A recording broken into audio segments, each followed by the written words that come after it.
Сәлеметсіздер ме? Жалпы қазақстандық барша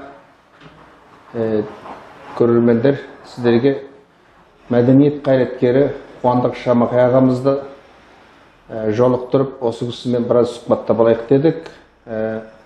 Бұл кісі әрі жазушы, тарих жағынан да жан-жақтылы ғылым білімге ие кісі. Осы кісіден бүгін жақын күндегі болып өткен Серікжан Біләшұлы мәселесі туралы парақшаларынан жазылғанды көріп, осы кісінің өзінен бір арнаулы сұрақ сұрайық деп келдік. Енді сізден осы Серікжан туралы қай кезден бастап таныдыңыз, қай кезден бастап білдіңіз, бұл жігіттің айтқандарының барлығында қандай негіздер бар екенін деп түйдіңіз? Мен Серікжан Біләшұлын өзім жүздеспеген адаммын. Бұлай кездескен жоқпын. Бірақ сырттай жақсы білем. Өткен себебі ол жігіттің беріп жүрген сұхбаттарын тыңдадым, видеосын көрдім, жалпы айтып жүрген әңгімелер, істеп жүрген жұмыстарымен ол өзі осы қазақстандық ортада біршама танымал болған жігіт. Жалпы Қытайдан келген көптеген танымал азаматтар бар. Соның ішінде енді бұл Серікжанның орны бөлек. Өткен себебі бұл жігіт алғаш рет әлемдік ақпарат құралдарына шығып, сонда мына Қытайда жүріп жатқан геноцидті сынаған, соны жеткізген азаматтардың бірі. Осы таяу өткен апталарда болу керек. Мен мына Нью-Йорк Таймс газетінен сонда бір Қытай жерінде сақшы болып жұмыс істеген жігітпен осы Серікжан туралы жазған мақаланы оқыдым. Одан кейін кейін Вашингтон Пост газеті бар, жалпы BBC бар, қай-қайсыда бәрі оның Серікжан туралы сұхбаттарды беріп жатыр ғой. Бәрінің айтып жатқан мәселесі ондағы қазақтардың Қытай сақшылары тарапынан көріп жатқан қысымдары, ондағы лагерлердің шын мәнінде түрмеге айналғаны, осы мәселелер көп айтылып жатады. Соған байланысты бұлай Серікжанды енді сырттай жақсы танимыз, жақсы білеміз. Бұл жаңағы атажұрт еріктілер қоғамын құрып, осының ісін жүргізіп отырған ол жай кездейсоқ мәселе емес. Бұл өте күрделі мәселе. Бұл мәселеге біздің қоғам айтарлықтай қатты назар аудармады дер кезінде. Бірақ шын мәнінде жан түршігерлік жағдай өте көп, жанымыз ашиды. Соған байланысты Серікжанның айтып жүрген дүниелерін біз көп жаңағы қолдайтын себебіміз содан. Ал енді соңғы кездегі жағдай өкінішке қарай ол біздің арнаулы қызмет өкілдері оны тұтқындап алды. Тұтқындағанның өзінде енді негізі оның тәртібі бар еді. Адам құқығы деген дүние бар. Ол халықаралық адам құқықтар конвенциясы деген бар. Сол конвенцияға біздің мемлекет қосылған, оның бәріне қол қойған. Ал біз негізі демократиялық, зайырлы мемлекет екеніміз біздің ата заңымызда ол нақтылап көрсетілген осындай дүние. Соған қарамастан енді бір белгілі бір жастардың ба немесе басқа бір қызмет тобы өкілдерінің қателігі болу керек. Ешқандай ескертусіз, өздеріне шақыртпай, қонақ үйдің есігін бұзып кіріп тұтқындап әкету, бұл кәсіби қателік. Өйткені біздің құқық қорғау органдарында ондай тәжірибесінде ондай мәселе көп кездеспеуші еді. Өйткені бір қауіпті қылмыскер болмаса, басқадай бір қылмыстық топтың үлкен өкілі болмаса, олар дәл ондай деңгейде ешкімнің есігін бұзып кірген ондай тәжірибе біздің Қазақстанның құқық қорғау органдарында кездеспейтін еді. Неге екені белгісіз, бұл түсініксіз жағдай болды. Оны осылай тұтқындап әкелді деді. Одан кейін екі айға қазір осы күнде үй қамаққа алынғанын естіп отырмыз. Бұның мәні жайы енді алдағы уақытта анықталар. Бәлкім сот қараған кезде бұл бәрін нақтылап, объективті түрде қарап, мәселе оң жағынан әділдігімен шешілер деп үміт күтеміз. Ал енді біздің прокурор өкілдерінің мәлімдеуіне қарағанда, бұл лаңкестік жасағандай етіп көрсетіп отыр. Оның өзі жай бір мына біздің Алматыдағы ұлттық мәдениет орталықтарының жиынына қатысқан екен, сол жерде сөз сөйлеген екен. Сонда жихад деген сөз айтылды дейді. Бұл жихад деген сөздің айтылуы, ол жихад жасаймын деген сөз емес қой. Лаңкестердің барлығы сол жихад сөзді қолданады екен деп, біз оны өзіміздің тілдік қорымыздан шығарып тастағанымыз жоқ. Мүмкін сыбайлас жемқорлыққа жихад деген сөз айтылатын шығар. Онда ол сыбайлас жемқорлықпен күресудің бір түрі болады.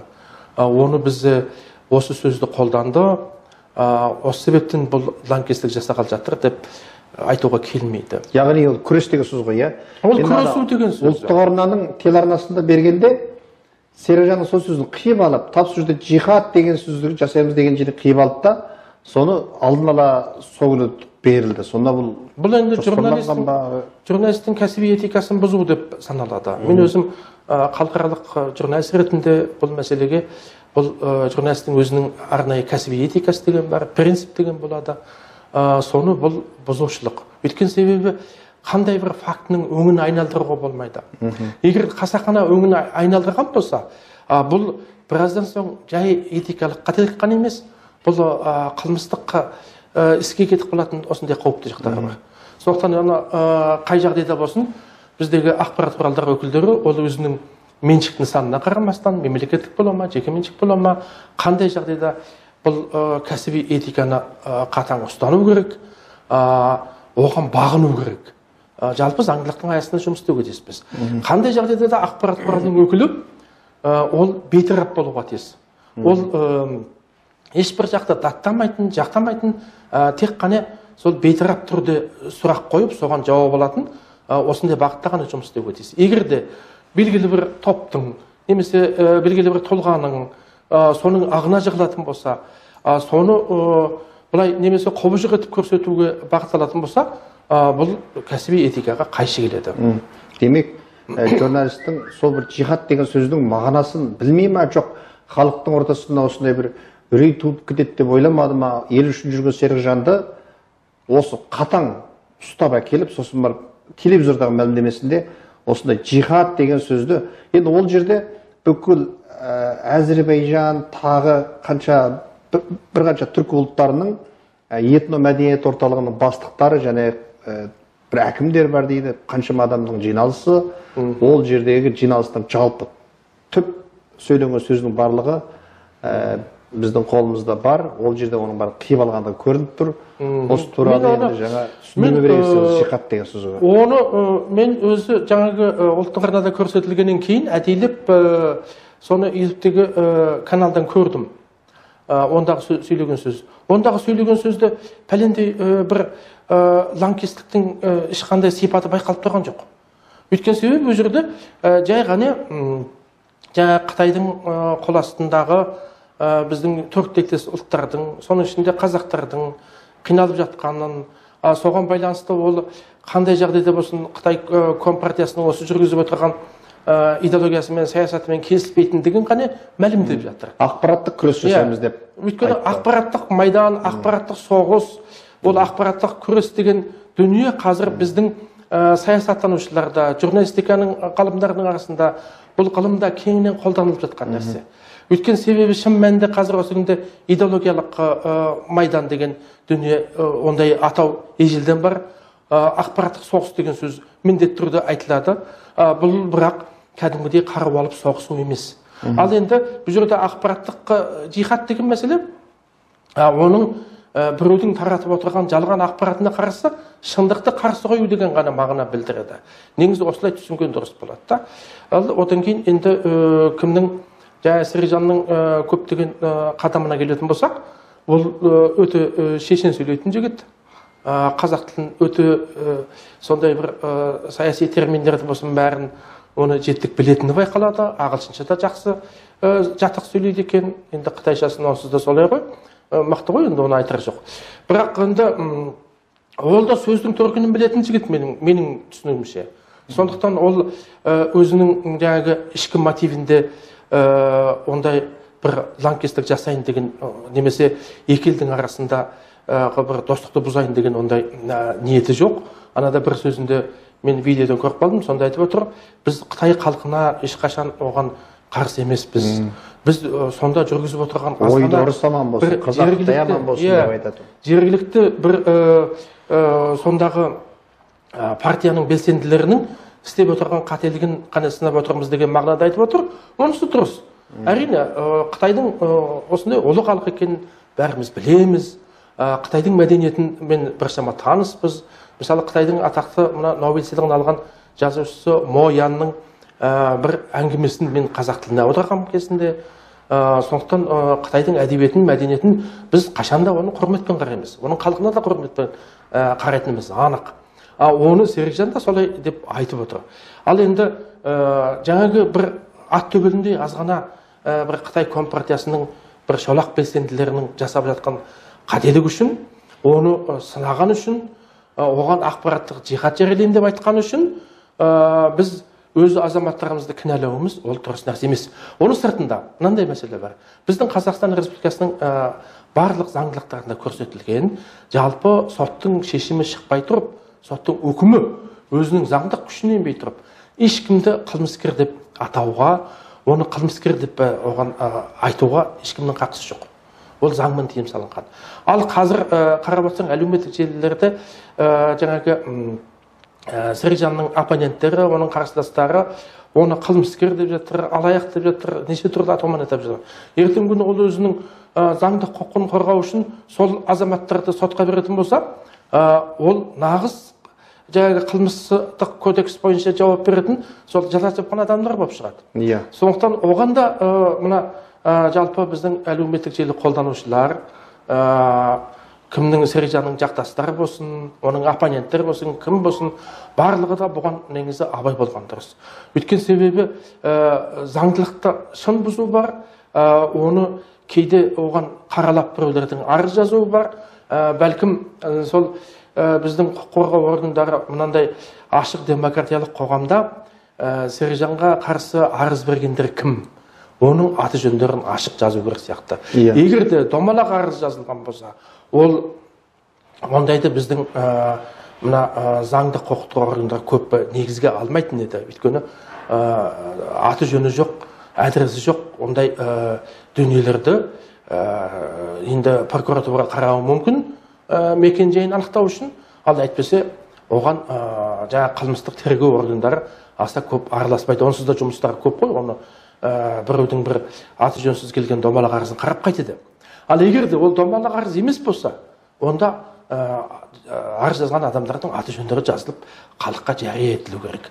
Өйткені бұл қазір Серікжанның ісін тек қана біздің Қазақстан қоғамында емес, бұны бүкіл әлемдік ақпарат құралдары жариялап талқылап жатқан жағдайда біз әлем алдында өзіміздің еліміздің беделін ойлауымыз керек. Оның бұрыннан қалыптасқан биік өзіміздің имиджімізді сақтауымыз керек. Бұл не қылған ел, неге бұл адамдарды бұлай беталды жазалайды, неге бүйтіп сотта қаралмай жатып қылмыскер деп жариялайды деген мәселелерді айтқызбау үшін біз барлығын ашық жария түрде болғанымыз абзал деп білемін. Ал одан кейін мен енді әдейлеп осы неге бұл жігітті тұтқындады екен, неге қылмысты деп қарап жатыр дегенді өзім жеке қызықтаушылығыммен Серікжанның сөйлеген сөздерін біразын әдейлеп тыңдап көрдім. Бірақ ол жерде мысалы біздің ол республикамызға, тәуелсіз елімізге, немесе елбасына қандай бір айтқан сын сөгісі жоқ. Үнемі жаңағы елдің саясатын қолдайтындығы, елбасының саясатының салиқалы екендігін, жалпы тәуелсіздігімізді біз қастерлеуіміз керек екендігін, соның бәрін айтып отыр. Соған қарағанда бұл жігіттің ондай бір ұлтаралық араздықты қоздыратындай, немесе бір елдің ішінде қандай бір бүлінушілік туғызатындай, ондай мотив, ондай идея, ондай бір ниет сөздерінен байқалмайды. Адамның жалпы өзінің айтқан сөзі оның ішкі ойының көрінісі. Сонда ішкі ойында ондай бір зұлымдықтың нышаны байқалмайды. Ондай жағдайда онымен де біздің жаңа тергеуші, мына тексеруші мекемелер санасу керек сияқты. Егер де көпе-көрнеу мысалы жаңағы Мұхтар Әблязов құсап шетелге шығып алып, ол айғайды салып, өзінің еліне күй жағып жатқан жоқ. Өзінің қазір заңды сайланған халықтың мысалы 97% дауысын алып сайланған заңды президентін жоққа шығарып жатқан жоқ. Оның саясатын қолдап отырған ондай адамды ол қазір лаңкес деп көрсету ол қаншалықты дұрыс. Мысалы үшін біздің елімізде енді елбасының өзінің саясаты әр қазақты сақтаудың, оны құтқарудың жолын көп қарастырады. Оның бір мысалы ретінде осы өткен айда жасаған жусан операциясы дегенді қарауға болады. Ондағы кеткен Сирияға жаңағы жат ағымдардың, жат діни ағымдардың, секталардың үгіт насихатына еріп кетіп қалып адасқан сондай біздің қандас бауырларымызды арнайы үкіметке тапсырма беріп, сол жусан операциясы арқылы елбасы өзі алдырды. Бұл нені көрсетеді? Өйткені адасқанның айыбы жоқ. Бұған біз рақымшылық танытайық, кешіріммен қарайық. Біз қазақ азбыз, сондықтан ол жаңағы әсіресе бала шағаларды қаңғытпайық деп сөйтіп әкеліп отыр. Бұл үлкен мейірімділік. Ал осындай енді мейірімділік жасап отырған елбасы бір осындай өзінің ұлты үшін, қандастары үшін күресіп жүрген бір жас жігітке ол кісі де сондай мейіріммен қарай алады деп мен өз басым ойлаймын. Сондықтан біздің оралман бауырларымыз әсіресе бұл мемлекетке сену керек, елбасына сену керек. Әсіресе жаңағы мына жусан операциясын еске түсірейік. Ондағы кеткендердің бәрі Сирияға неге кетті? Ол кәдімгі отанын сатып кеткендер.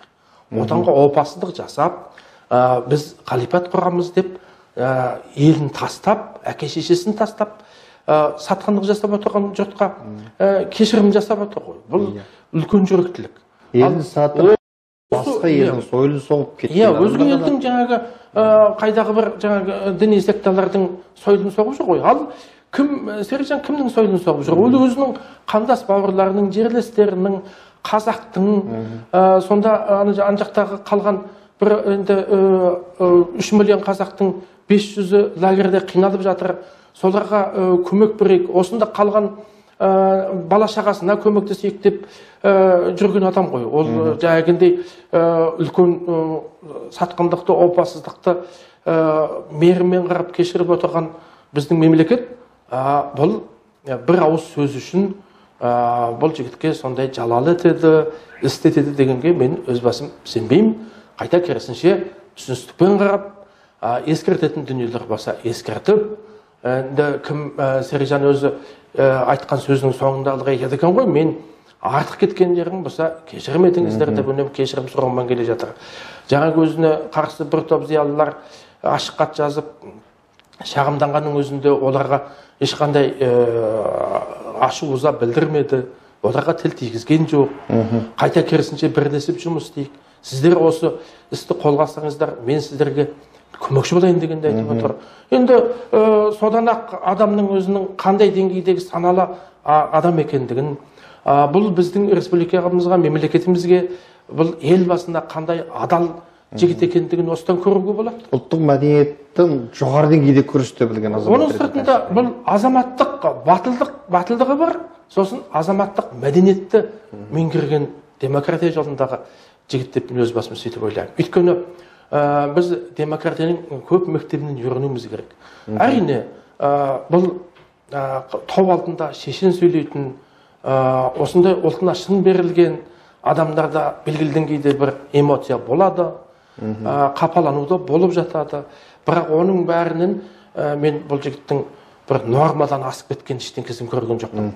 Барлығын сол этикалық норманың аясында, заңның аясында үстіп сөйлегенін мен байқаймын, соны көремін. Мен енді жай сырттай соны зерттеп қараған бір сарапшы ретінде менің ол жігітке беретін бағам өте оң. Оны қылмыскер болуы мүмкін емес. Енді керісінше қайта біздің қоғамға еңбегін сіңіре алатын, өзінің күш қуаты бар, энергиясы тасып тұрған, нағыз бір ұлт үшін қызмет етсе, соған қандай қызметті болса да атқара алатын білікті, білімді, өзі көп тілді полиглот осындай азамат екен. Демек қазақ қоғамына қазір керек азамат екен. Қазақ қоғамына негізі осындай жастар керек. Биыл енді жастар жылы. Жастар жылында елбасы өзі айтты, жастарды қабылдағанда айтты, біз жастарды барлық жағынан қолдаймыз деп. Ендеше сол жастардың бір шетелден келген өкіл ретінде осы жас қайраткерді, осы жас жігітті қоғам болып біз қолдағанымыз дұрыс. Демек сіз Серікжанды Қытай ұлтына қарсы емес, Қытайдың саяси билігінің ішіндегі қателікті ашып, әлемнен жасырып отырған қылмысын ашып, әлемге білдіре білді. Мемлекеттің құзырлы органдарына Қытайдан келген отбасылардың екіге бөлініп қалған, бөлініп жарылып, көп санды мына асыраушылар жоқ болғаннан кейін оларға көмектесіп отырғандығы жағын соларға білдірді, соған атсалысты, өзінің бизнесін бәрін тастап қойып. Демек қоғамның бүгін ертеңгі ендігі туындап келе жатқан мәселелердің алдын алумен жұмыс жасады. Ұлттың тұтастығын, діннің тұтастығын дәріптеді. Ұлттың бірлігін дәріптеген деп танысыз ғой, иә. Бұл жерде мысалы Серікжанның өзі де айтып отыр, Қытай ұлтына, жалпы Қытай ұлтының өкілдеріне, Қытай халқына ол ешкім қарсы емес. Оған оны әсіресе сол Қытай мәдениетін бізден гөрі терең меңгерген, сол Қытай елінде білім алған осындай жігіт болғандықтан ол оны жақсы түсінеді деп ойлап отырмын. Өйткені түсінетіндігі сөзсіз ләмінен де белгілі. Анада шетел ақпарат құралдарында сұхбат берген Қытайдың сыртқы істер министрлігінің бір өкілі, ол Серікжан бізге қарыздар деп айтты. Ол қарыздар деген сөзді іліп алып, кейбіреулер ана жақта сол ақша қаржы алып кеткен сияқтандырып елдер бұрмалап айтып жатыр да. Ол қарыздар деген сөз айтылады, айтылатын себебі ол сол елде өсті, сол елде білім алды. Сондықтан ол жаңағы біздің мемлекетімізге тиіспесін деген мағынада айтып отыр ғой. Ал бірақ ол мемлекетке тиісіп те отырған жоқ. Немесе Қытайдың бір тұтастығын, бір оны бөлшектейін, соған бір халқына қарсы шығайын, сол Қытай халқын бір қобжық етіп көрсетейін деп жүрген жоқ қой. Мен жоғарыда да айттым, ол Қытайдағы бәлкім жергілікті, Шинжандағы ғана сол бір басшылардың ат төбеліндей бір азғана сондай бір партияның шолақ белсенділерінің қателігін сынап отыр. Сол азғана ол бір шолақ белсенділер, енді Қытайдың ішіндегі де, ол бүкіл Қытай ұлтының өкілі, бүкіл Қытайдың жаңағы қателігі болып саналмайды. Ол бір белгілі деңгейдегі мемлекеттік чиновниктердің жасап отырған асыра сілтеушілігі. Мүмкін ертең Қытайдың компартиясы ма, немесе Қытай өкіметінің өзі осыны айыптайтын шығар. Бізде мысалы осындай қателік кетті. Осыны белгілі бір атқарушы жүйедегі шолақ белсенділер ұстап, шашалдаса бас алатындар асыра сілтеп жіберді деп Қытай компартиясының өзі ертең күн оны теріске шығарып жатса, онда біз бүгін соны әшкерелеген, соны әлемге таратқан қазақтың бір ұлын оны біз айыптап, оның бір халық жауындай көріп жатсақ, онда біз әлем алдында ұятқа қалып қаламыз ғой. Сондықтан оны да байлау керек. Мемлекеттің беделі, қазақ ұлтының беделі, елбасының саясатының беделінің барлығын осы бір қатаң жаңағы ұстап әкелу, сосын барып осыны елдер арыз жазды, енді біреулерге қол қойдырды дегенді бір қажық істер телефон соғып айтып жатыр.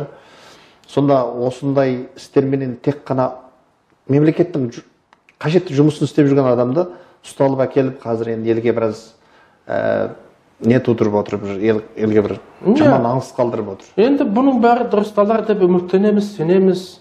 Мысалы, дүниежүзі қазақтар қауымдастығының атқаратын көптеген жұмыстарын осы ата жұрт атқарып келді ғой енді. Жаңағы сондағы Қытайдағы біздің қандастарымыздың мүддесін қорғау. Енді өзі төрағасы болып отырған, біздің президентіміз төрағасы болып отырған сол дүниежүзі қазақтар қауымдастығының да негізгі жұмысы сол шетелдегі қандастармен жұмыс жүргізу, олардың мүддесін қорғау. Енді алдағы уақытта дұрыс түсіністік тауып жатса, осыны біздің азаматтар алдымен қоғам дұрыс түсінсе, одан кейін оны жаңағы елбасына, басқа мемлекеттегі тұлғаларға осыны жақсылап түсіндірудің болса, бәлкім сол ата жұрт заңды тіркеліп, сол дүниежүзілік қазақтар қауымдастығы сияқты жаңағы ұлт мүддесін қорғайтын ұйымдармен бірлесіп жұмыс істейтін, қоян қолтық бірге жұмыс істеп, бір мақсатта, бір бағытта жұмыс істейтін осындай бір жақсы жүйеге көшетін шығар деп үміттенеміз да. Тіркеуге неше ұсыныс өтініштер берілген, ол уақытта тіркелген жоқ, енді негізінде тіркеу керек деп ойлайсың ғой? Ол тіркеу заңда тіркелген дұрыс. Өйткені мемлекет белгілі деңгейде бақылау жасап отырсын, жұмыс ашық жүріп жатыр, мемлекеттен жасыратын, халықтан жасыратын еш нәрсе жоқ қой.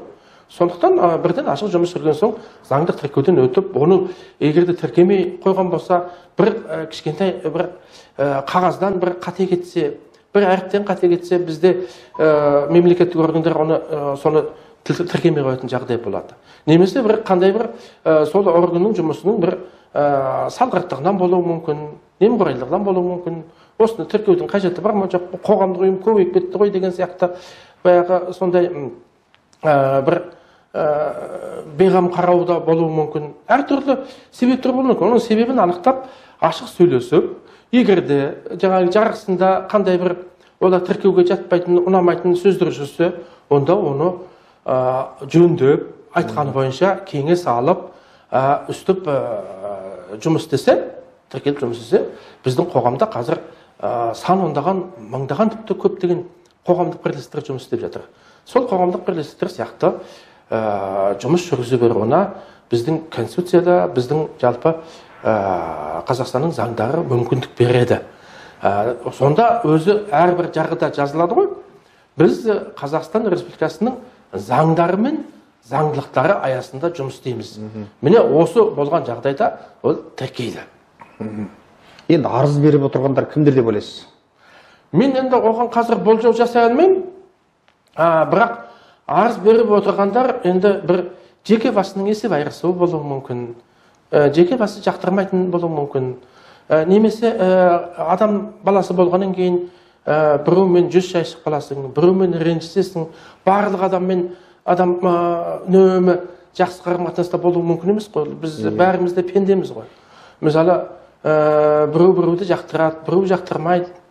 Сол жақтырмайтын адамдар жаңа көбінесе айтып жатқандар бұл өзін тарихта қалу үшін істеп жүр, атақ құмар жігіт екен деген нәрселер айтып жатады. Ол енді бір жақты айыптау деп ойлаймын. Одан болып енді адам, жас адамдар, жас жігіттер халық үшін қызмет еткісі келсе, белсенді болса, ол өзінің біліктілігін халқына арнағысы келсе, оның не сайып? Оның бәрін атақ құмарлықта батып қарауға да келмейді ғой мысалы. Бір сондай пендешіліктен туған сондай арыз шығар деп ойлаймын. Ол арызды біздің мына құқық қорғау органдары алдағы уақытта жасырмау керек. Оны ашық жариялау керек. Бізде мысалы мемлекеттік құпияға жатпайды ғой бұл. Мемлекеттік құпияға жататын дүниені оны жабық сотта өткізіп, жабық қарауға ол бәрі де болады.